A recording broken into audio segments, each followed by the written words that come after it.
Hello friends, आज हम study करें टॉपिक भारतीय नागरिकता कानून। ओके, देखेंगे भारतीय नागरिकता जो है वो हमारे संविधान में, भारत के संविधान में भाग 2 में अनुच्छेद 5 से 11 तक इसका प्रावधान है। भारत में एकल नागरिकता का प्रावधान है। भारतीय नागरिकता 1955 ईस्वी के अनुसार निम्न में से किसी एक आधार पर हम नागरिकता प्राप्त कर सकते हैं। जन्म से प्रत्येक व्यक्ति जिसका जन्म संविधान लागू होने मतलब 26 जनवरी 1950 ईस्वी के को या फिर उसके बाद हुआ हो भारत में, तो वह जन्म से भारत का नागरिक होगा।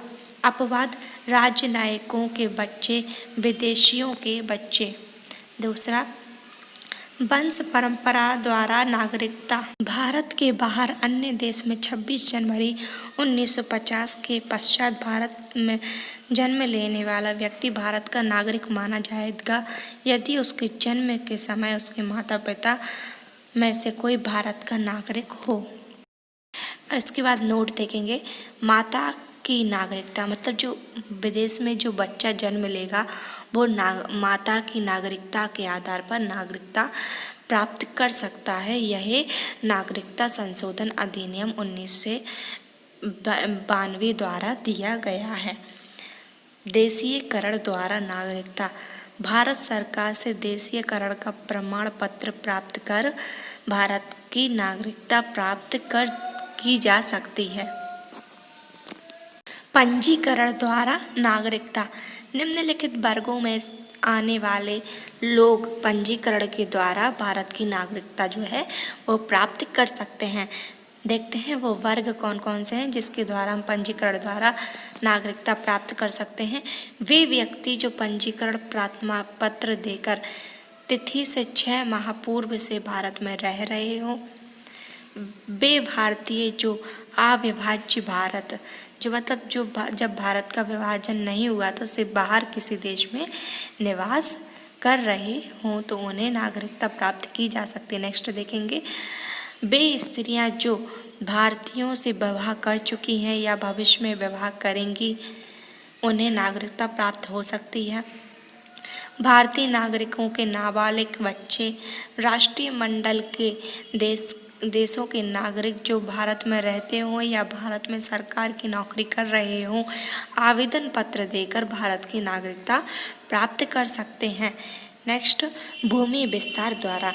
यदि किसी नए भूभाग को भारत में शामिल किया जाता है तो क्षेत्र में निवास करने वाले व्यक्ति को स्वतः नागरिकता प्राप्त हो जाती है।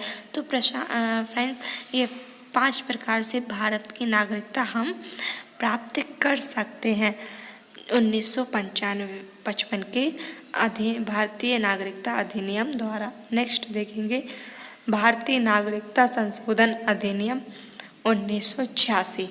इस अधिनियम के आधार पर भारतीय नागरिकता संशोधन अधिनियम 1955 में जो अधिनियम आया था उसमें कुछ संशोधन किए गए हैं।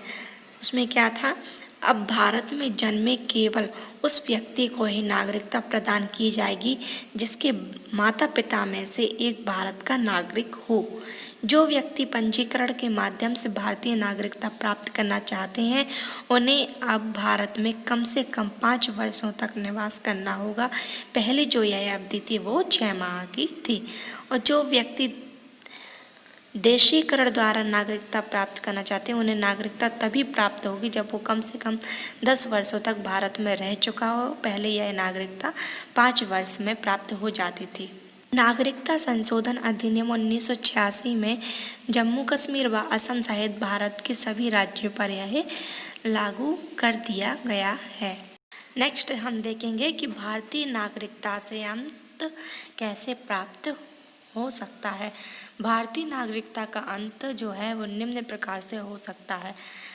नागरिकता का परित्याग करने से, किसी अन्य देश की नागरिकता स्वीकार कर लेने पर, मतलब अब भारत के नागरिकता को छोड़कर किसी और देश की अगर आप नागरिकता प्राप्त कर लेते हैं तो ये आप नागरिकता के अंत आपका हो सकता है सरकार द्वारा नागरिकता छीनने पर। जम्मू कश्मीर राज्य के विधानमंडल को निम्न विषयों के संबंध में राज्य में स्थायी रूप से निवास करने वाले व्यक्तियों को अधिकार व विशेष अधिकार प्रदान करने की शक्ति प्रदान की गई है। वो अधिकार कौन कौन से हैं? तो वो है राज्य के अधीन नियोजन के संबंध में, राज्य में अचल संपत्ति के अर्जन के संबंध में, राज्य में स्थायी रूप से बस जाने के संबंध में, छात्रवृत्ति अथवा इसी प्रकार की सहायता जो राज्य सरकार द्वारा प्रदान की जा रही है उसके संबंध। तो फ्रेंड्स, आज का हमारा ये टॉपिक यहीं ख़त्म होता है। So thank you watching my this video.